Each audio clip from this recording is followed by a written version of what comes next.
And let me ask you this, Doc. How much of that is based on our baked-in humanity? Because I think we have a hard time visualizing someone as diabolical as our opponents are.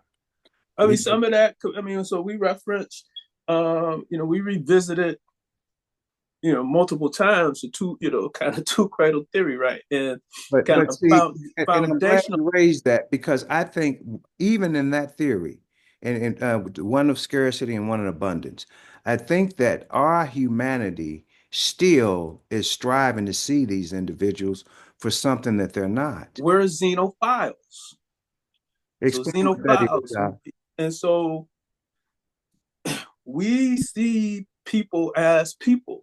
We want to move toward. We are incorporative. We are that to a fault, right? As it relates to the white supremacists, we are that to a fault.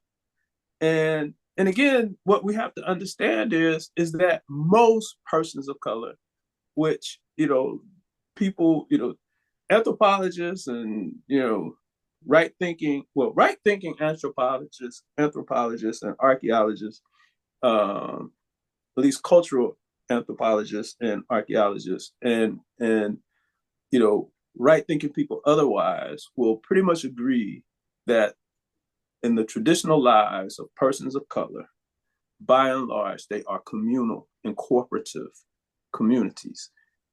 It is the the Europeans kind of consistent with what Diop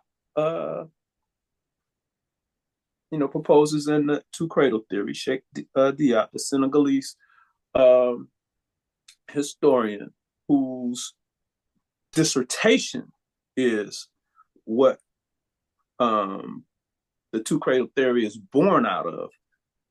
You know, it's that it posits that, as we know, that man evolved in Africa, and then after successive migrations went into parts of Europe and Asia and got caught in the glacial period and evolved into a white person because in those climatic conditions, melanin was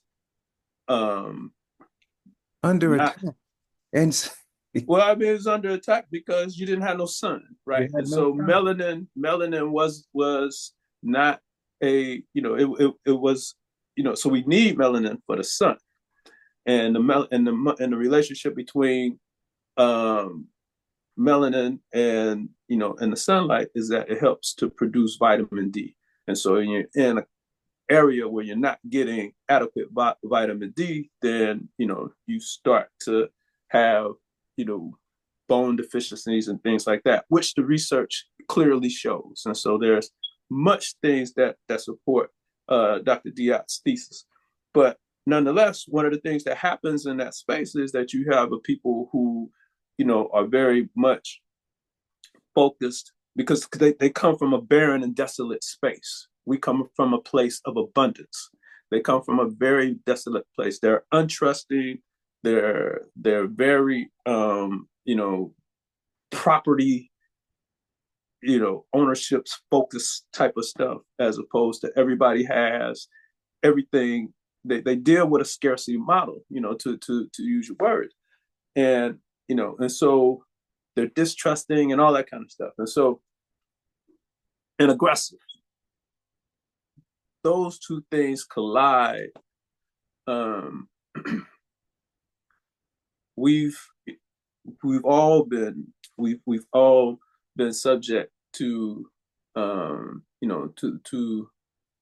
to the outcomes of those relationships. And so um